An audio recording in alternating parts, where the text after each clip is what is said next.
There's always a way. That's why I'm an occupational therapist. That's why I do what I do. There's always a way. The way might not look like we think it should look or like it used to look. But when we open up our mind to the possibilities, when we stay open-minded as to how something can happen, it's limitless. Hello, and welcome to The Caregiving Soul. The Caregiving Soul podcast is a series of conversations about what it's like to care for loved ones in need and how we can better navigate the relationship and the physical, emotional, and logistical complications we encounter as partners in care. I'm your host, Dannelle LeBlanc. Today, we'll be speaking with Emilia Bourland. She's the president and founder of Higher Standards Caregiver Training, as well as co-founder of the Purpose Project. She's been an occupational therapist for over 10 years, working in adult settings ranging from home health to the ICU and everywhere in between. Emilia has taught safe handling and care skills to nurses, caregivers, clients, and patients since the start of her career, providing direct training to thousands of people in addition to thousands of hours dedicated in her own clinical practice. Today with Emilia, we'll discuss ways to reduce risk of physical strain or injury with help from mobility devices, adaptive equipment, and transfer techniques. Also, resources for home safety, home modifications, including low or no cost recommendations, and support for more independent living. In this episode, we talk a lot about empowerment from both care partners' perspectives. To be clear what we mean when we talk about empowerment, it does not mean we suddenly know how to do everything, but that we can have greater confidence in hard decisions and quality of care when we're armed with the right information and resources. Welcome to Emilia Bourland. Emilia! Hey, Dannelle, what's up? How are you, my friend? I'm fantastic. Anytime I'm talking to you, it's always a highlight of my day. You know, I love you too. I love seeing your face. I love being in your company. You have such wonderful energy, and I'm just excited. Thank you so much for being here. It is absolutely my pleasure. Emilia, I am super excited for our listeners to have the opportunity to get to know you, because when I first met you and started learning about what you do and how you really make an impact, make a difference in the physical stress, along with your understanding of the emotional challenges of caregiving, it was just a unique way to approach caregiver support. To allow our listeners to get to know you a little bit, can you share with us what your 3 core values are and how they connect to your work and your caregiving experience? That's a really good question, because as you know already, everything that I do and every decision that I make is really driven by my values. I do a lot of value checks all the time to make sure that the decisions I'm making and everything that I do are in line with those. I'd say that my top 3 values are really truly education, respect, and empowerment. For me, that defines everything that I do. Back when I was working clinically, if I was working with a patient or a client directly, or providing family caregiver training sort of at point of service one-on-one, I think that any valuable interaction where people can actually get something out of it starts from a place of respect. I can never approach anything as the end-all, be-all, know-it-all expert who's going to tell someone else what to do. I don't have the right to do that.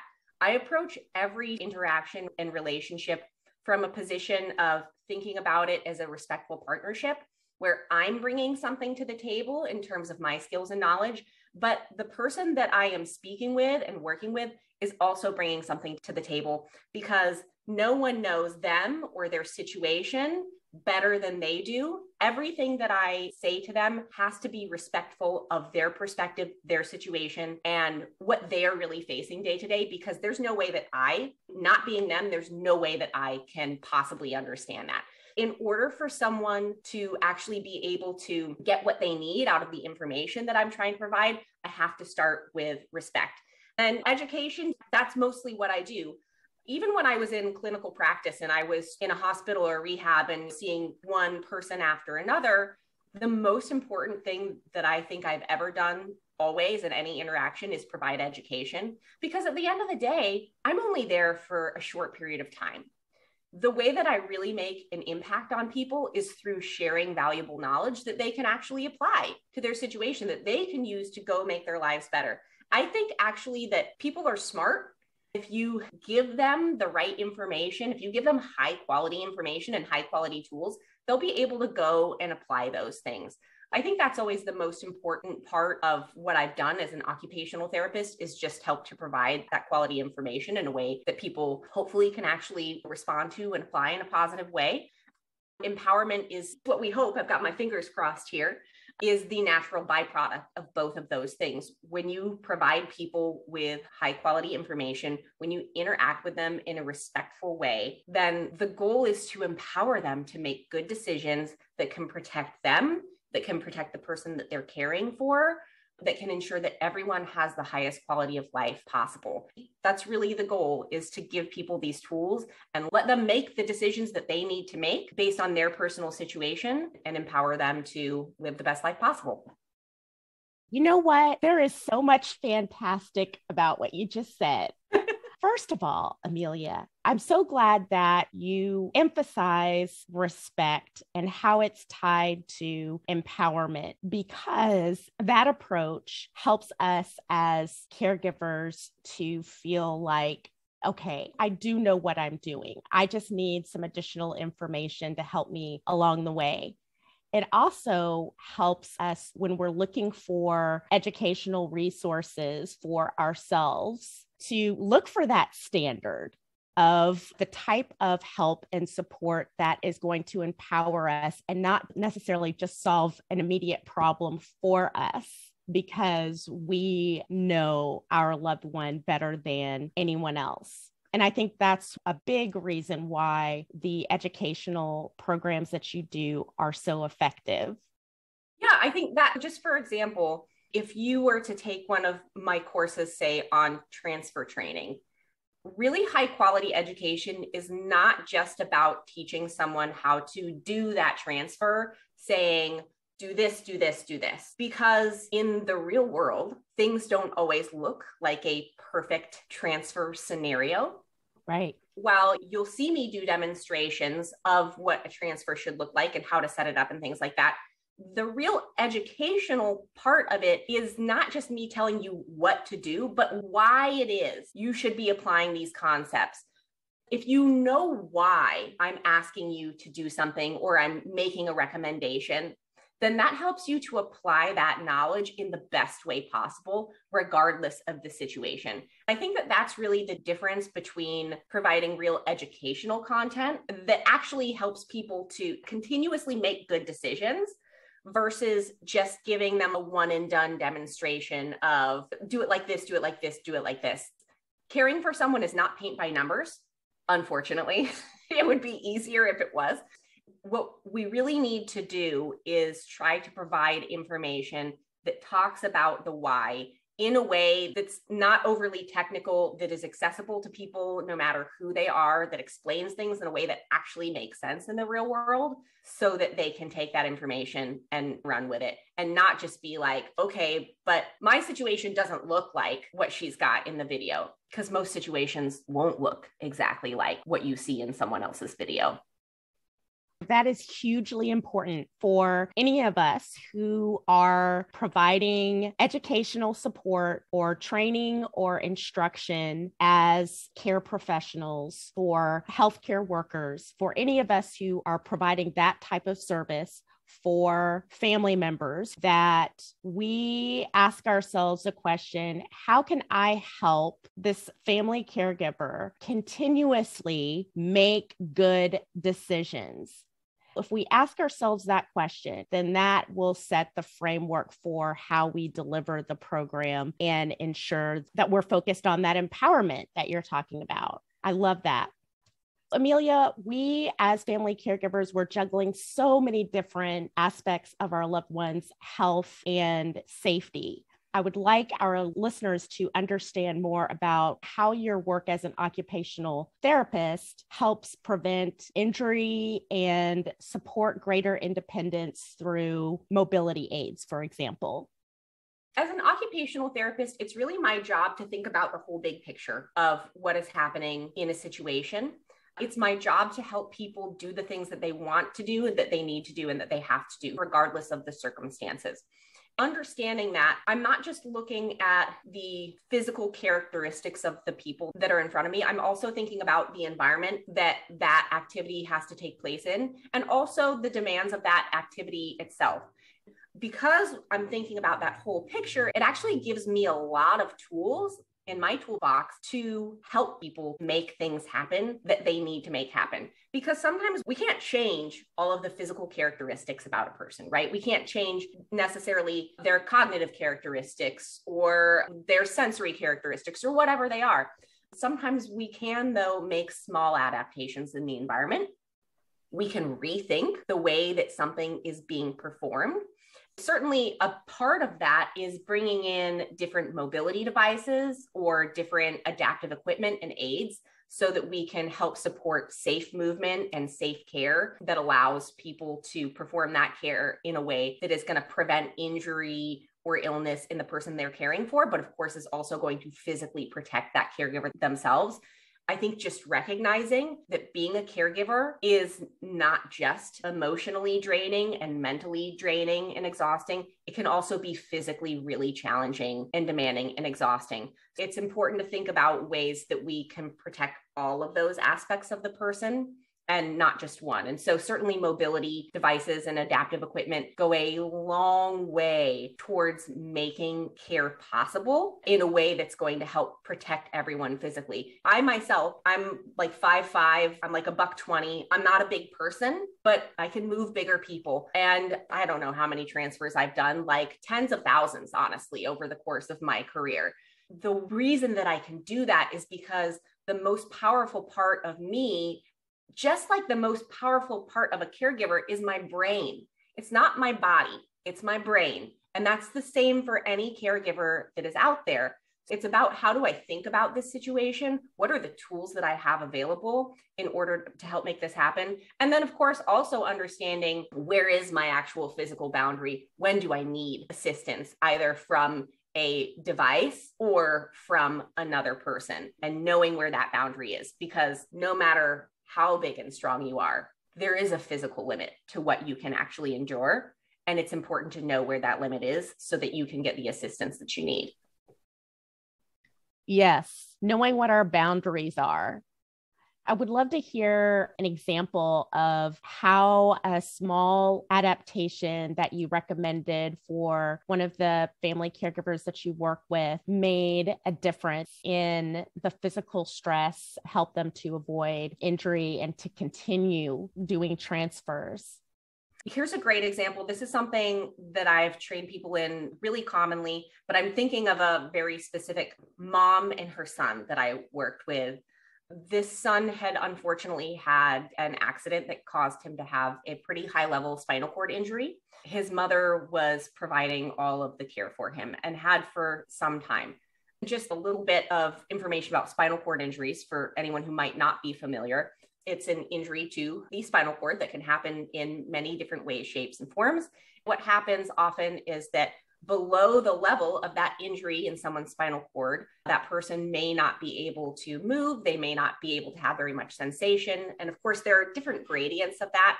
But this particular gentleman, unfortunately, had a relatively high level injury, and he had no movement and no sensation below that.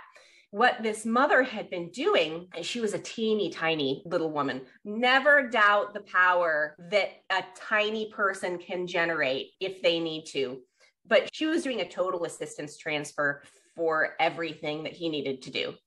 Emilia, when you say total assistance Can you define what that means? Yeah, absolutely. Her son was completely dependent during the transfer. She was lifting 100% of his weight and performing all aspects of that transfer on her own, which is a lot. It's a lot for anyone. It doesn't matter if you are a professional licensed therapist or a family caregiver. Doing a total assistance transfer or a fully dependent transfer multiple times a day, you're going to get hurt. You will get hurt eventually doing that. Of course, then when you get hurt, there's also a question, does the person that you're caring for get hurt at the same time? This is not something that we want to happen. We want to avoid this at all costs. What I did is I trained her in using a really simple piece of equipment called a sliding board. Anyone who might be watching this can probably see one sitting on the couch, actually, in the background behind me. If you're not watching, I'll kind of describe it for you. A sliding board is literally a fancy piece of wood that is designed to help people transfer by them sliding themselves or you sliding them along it. Basically, I taught her how to use the sliding board to make it so she wasn't really doing a lot of lifting during those transfers. What the sliding board allows people to accomplish is that you are not lifting, you're not responsible for that weight. The weight of the person is always supported. Instead, they're just sliding along the board. It can also help people to actually participate more sometimes. A lot of times we think people cannot participate when in fact they can. And in this particular situation, actually, the son was able to contribute and participate in that transfer using the sliding board. It literally took weight off of her shoulders. One, just because the weight of her son was being transported by the board versus by her own body. And second, because he was actually able to participate in it more himself. That's not just good for her, that's good for her son too. To have some sense of agency, to have some sense of control over his own body, to realize that maybe things are possible that no one thought was possible. And actually, this doesn't have anything necessarily to do with the transfer or caregiver training, but in that same session, he took his own shoes off and put them on for the first time in about 2 years. That's one of my favorite memories from working clinically as an occupational therapist. That's not because he couldn't do it before. I am not magic. But as an occupational therapist, it's my job to show people what's possible. When you show them what's possible, this whole world opens up. Wow. You not only empowered her as her son's caregiver, but empowered him as well. That is amazing. That's what happens when we approach caregiver support and education from a place of respect and empowerment. I hope that for anyone who is listening, who doesn't necessarily have a professional in their orbit right now who provides that type of support or training, that the truth is still true. There are possibilities to make things better and to be empowered for yourself and for the loved one you care for. There's always a way. That's why I'm an occupational therapist. That's why I do what I do. There's always a way. The way might not look like we think it should look or like it used to look. But when we open up our mind to the possibilities, when we stay open-minded as to how something can happen, it's limitless. That's why it's our brain that is our most important muscle. That's right. Because it's about that mind shift. I'm going to take a little step back there and just make sure people understand. Do not go to Home Depot and just pick up a piece of wood and use it as a sliding board. That will not work very well. They are actually pieces of equipment that are specifically made for this, and they have different weight ratings as well. If you're someone where maybe the therapist you're working with has recommended a sliding board for you, then you want to make sure that you are purchasing a sliding board that is rated for the weight of the person that you're providing care for. That's an important safety thing to know about them. It is a piece of wood, but it's a special piece of wood that's actually designed to do this. So we want to make sure that we're using it safely. Where can we find the sliding board? Without having to order it through a professional or something like that. They're super easy to find. The one that I have that I use for training here, I got off Amazon. You can actually find a ton of durable medical equipment on Amazon for much cheaper prices than you would get them through your standard medical supply, or certainly through ordering them through the hospital or rehab or something like that. As I say that, though, it really is important to make sure that you are ordering the correct piece of equipment, though. So I really recommend don't just go on Amazon or go to some durable medical equipment supply place and start ordering whatever you think might work.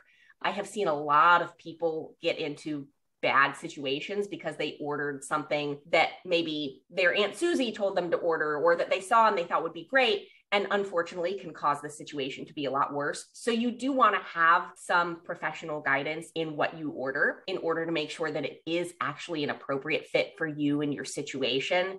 Equipment is only as safe as we make it. I say that like 1,000 times a week because it's true. So you want to make sure you're getting the right piece of equipment for you. But as I said, honestly, Amazon is a great place to get that kind of stuff. I am not an Amazon salesperson, just full disclosure. I get nothing from Amazon or any medical equipment supplier. It's just an easy way for a lot of caregivers to do it. But you can also get a lot of durable medical equipment, not necessarily sliding boards. You can buy a lot of it at Target. You can get it at Walmart. You can get it at your local drugstore. There are lots of places that sell this kind of equipment for relatively inexpensive prices. Again, the most important thing is that you are making sure to get the equipment that is right for you. And it is worthwhile to talk to a professional about that. Absolutely. Good to know. Emilia, many homes aren't built with accessibility in mind, because no matter how much we use our brains, we do need to make adjustments to our home environment in many cases. And many homes aren't built with that accessibility. What kind of home assessments can help accommodate mobility aids, minimize safety risks? How do we do that? How do we start out finding the right or making the right home assessments? I'll be honest with you. I think it's actually really challenging to do an effective home assessment as a layman. That's not because the mindset isn't there. It's just because there are a lot of little things that go into making a home assessment effective, not just from looking at the right things, but then understanding what to do with that information once you see it, that really do make it worthwhile to work with a professional. The most effective person to do a home safety assessment is an occupational therapist. And I don't just say that from my opinion. There's actually a large amount of research demonstrating that home modifications and home safety assessments that are led by occupational therapists are by far the most effective, not just in terms of preventing falls and injuries, but also in terms of actually having people use the recommendations that are provided to them. An example of an assessment that I have commonly used is something called the Safer Home. Again, that is something that's meant to be used by professionals. And actually, this is really exciting. I'm participating in a research study developing a tool that can be used by non-medical professionals specifically for home safety assessments and home access assessments. I'm a participant on that study. It's through several different universities around the country, and they've been developing this tool for several years now. I was actually able to go out and use it a couple of years ago to do home safety assessments. And one of the goals of that assessment is to create something that people who are not healthcare professionals will be able to use to go and do effective home assessments, and that will actually help to generate the right recommendations for them based on the input of clinical professionals like myself. I have no idea what the time frame is on that, y'all. I'm sorry, I have no idea. But they've been working on it for a while. It's pretty cool. And so things like that are coming to make it more accessible for people, because I realize that it's really easy for me to say, you need a professional, you need a professional, you need a professional. But it's not always that easy to actually access a professional. There are folks who are out there working on ways to solve this problem, specifically in terms of assessments that are available to the general public. Something for us to watch. Let's say we want to hire a professional, an occupational therapist specifically. Is that something that is normally covered through home health services, or what does that look like when it comes to typical private pay insurance benefits versus Medicare, Medicaid, or a supplemental program? What does that look like? It is complicated. Honestly, the most accurate answer is that it can be very complicated. I'll try to answer that in a slightly more helpful way, though. If you have insurance benefits that cover home health, then one of the easiest things to do is to make sure and request an occupational therapist come out and be part of your home health process. That's one of the most traditional ways that people would typically access a therapist coming out to their home to actually do a safety assessment. Now, sometimes if someone is being discharged home from rehab, then you may also be able to get an occupational therapist out to do a home safety assessment at that time. When I was a brand new therapist a long time ago, that was actually pretty common. It's gotten harder and harder to get occupational therapists and physical therapists as well out into the home before someone is discharged home from rehab for various reasons over the last several years. But if you request it, it's much more likely that it's going to happen than if you don't ask. In healthcare, you must advocate for yourself, not because the healthcare providers around you do not care. Quite the contrary, we care deeply. It's just that there are so many demands being placed on your providers that they might not be thinking of everything. We're people, we're humans, we miss things too. It's really important that if you have a need, if you have a desire, that you ask for it. That's the best way to ensure you're actually getting that opportunity to have someone come out to your house. Certainly, there are lots of circumstances, though, where people really need to have someone come and do an assessment, and they are maybe not under the care of an occupational therapist currently, or they're not in that system.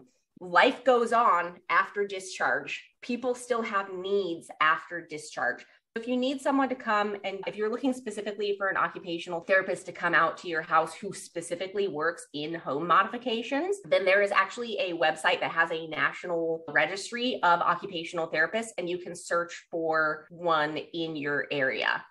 Where you can find that resource is the Home Modification Occupational Therapy Alliance. The website is hmota.net. You can go and you can literally hit a button that says find an OT and search in your area. So that's a really great way to do that as well. That's really important for us, particularly if there's some type of medical crisis or our loved one is in rehabilitation. There's so much that we're managing already, but one of the things that we can do ourselves a favor and do our loved one a favor to make things easier moving forward, if we ask about getting an occupational therapist to do a home safety assessment. And especially if we are taking on responsibility, I'm willing to take on that responsibility. And this is what I need in order to do that. And then you develop your checklist, including a home safety assessment. That's really great. A lot of times it can be challenging to accept or to integrate the use of mobility aids, not just for our loved one, but for ourselves as well as caregivers. What do you see that works to help someone better adjust to integrating mobility aids? You have just described 99.9% of people, by the way. I'm saying that with my own experience in mind. What helps? It really goes back to those core values again. You have to start from a place of respect and a place of partnership with the person that you are trying to recommend use that aid. I always come from a point of view where it's my job to provide the information and the education. After that, I can't control what someone does or does not do. It's up to them to make that decision. Obviously, I want them to make the decision that's going to be safest for them. There are two really specific things that I try to do. One is that I try to help the person to understand how using a device is not about taking away their independence or making them more dependent or making them feel more dependent. The use of a device is always to actually help increase independence and increase safety so that something worse doesn't happen. It's not about taking away. It's actually about adding to independence and quality of life. It's really important to kind of frame that conversation within the specific things that the person in front of you values and finds meaningful. I can't go and talk about why I would use the device or what I find meaningful about it or what I think is important. It has to be about what that person thinks is important, where they would be using it, how it would help them to engage in the occupations that they want to engage in. When you can take the perspective of the person and say, this isn't about making you feel disabled. This is not about making you feel less capable. This is about providing you with options and ways to keep yourself safe, and actually going back to the other value, empowering you to continue to do what you want to do. That's a much more effective way to get people to actually use the devices that are being recommended. And I have a pretty high success rate overall of getting some uptake of those recommendations. Not 100%. People are going to do what they want to do. That's okay. I got to respect that. That's not my call. It's their call at the end of the day. But when you approach it from respect, it goes a lot better. Yes, this is huge, y'all. How we approach these conversations, because so much of these conversations are like everybody's frustrated. When we're in that place of frustration, that's a sign, okay, step back and think about what is important. These are some things that we can do to help increase your independence and mobility. Let's think about how we can do that together. One of the things that is so important is this idea of control. As I think you have pointed out a lot, caregiving relationship is a partnership. The person who is being cared for often feels like they are losing control over their lives. They literally may not have control over their own body or their own bodily functions anymore. If you put yourself in that position, it makes a lot of sense. If you're already losing control over your own physical autonomy, you don't want someone telling you what you have to do. Heck no, don't tell me what I have to do, because I am an autonomous adult. We want to always make sure that people understand as much as possible that we're trying to do things that allow them to have more control, and that ultimately what happens to them is within their control. I think that's an important thing for caregivers to think about too. I think both sides of the relationship might feel like they have no control over what is happening to them or their lives or their bodies. How can we work together using the resources, the tools that we have available to give everyone back some feeling of control? That's super important. Yes, super important. Thank you so much for that insight. Doing home modifications can feel like something really big, something a lot of us put off because it just feels like it's just going to be too much, too invasive, take a lot of time, take a lot of money. What are one or two simple, inexpensive home modifications that we can do to make life easier? I can think of 100 really simple, cheap, low cost, or free things, honestly, that you can do to modify your own home or environment to make it safer. This is not a free one, but it's a big one. A lot of times when people fall, they tend to fall out of their beds, or they'll have difficulty getting in or out of bed. And one of the most important things to look at when you're looking at that is the height of the bed. Lots of people's beds are either too high or too low. A lot of times what people think is, well, I have to buy a whole new bed if I want my bed to be the right height. No. There are a lot of really simple ways to do that. So for example, if your bed is too high, which is what I see more commonly, we don't want anyone having to like jump to the floor. Something that's really easy to do, if you have like a traditional bed that has a box spring and a mattress, they actually make low profile box springs that are only a few inches thick instead of several inches thick. For many people, replacing that, it's generally very inexpensive to do. Just those few inches are the difference between having a significant fall risk and a really safe and easy way to get in and out of bed. If that's still not low enough, they have these things called bunkie boards that are meant to replace your box spring, and it's just a thin board. Those are also very inexpensive. In a pinch, you can get a piece of plywood and you can put that down to replace your box spring. There are so many different ways that you can solve that really big problem and that really big risk super inexpensively. I think you're right. A lot of times people think home modifications are going to be intrusive. They're going to be expensive. Modification just means change. It doesn't necessarily mean construction, although that's certainly something that can be done. I have made recommendations for construction in the past, but almost no matter what, there's always something that we can do to make the situation better, easier, safer. That just requires an open-mindedness to looking at the situation a little bit differently. Can you give us one more free or inexpensive home modification tip? Yeah, this is something people talk about all the time, your throw rugs. Oof, there's also one of the hardest things for people to let go. But the fact is that in the vast majority of circumstances, rugs pretty much never make anything safer. They tend to only make it less safe. Even if you have a good solid backing on the rug, for a lot of people who have mobility issues, even a very small, low profile rug can be a tripping hazard. If it's not a rug that's well secured, then it can slide, it can bunch, it can cause all kinds of problems. You can remove rugs for free. I know that's not a popular one. No one wants to do it because of the aesthetic value of the rugs and maybe the emotional meaning behind the rugs, but it is one of those things that can be really effective and it doesn't cost anything at all. We might not necessarily like that answer, but we need to hear that answer. And something that just popped into my head, I know it won't necessarily work for everybody in every situation and every rug, but sometimes you can put a rug on the wall. If it's about the aesthetics for you, if it's about the emotional attachment, you could put that rug on the wall. You're so spot on. Go to the craft store and get like a cheap frame, or not at all. You don't even need a frame. If you're me, you don't even need a frame. Just a couple of tacks. Don't do that, y'all. I actually have had people do that after getting that recommendation. And honestly, it can be really beautiful. And sort of a other kind of fun side effect of that is if you have someone who is hard of hearing in the house, then that rug can help to dampen any echo. And that can actually make it easier for people who are hard of hearing to hear. There you go, y'all. It's a 2-for-1 today. 2-for-1 today on the Caregiving Soul with Emilia Bourland.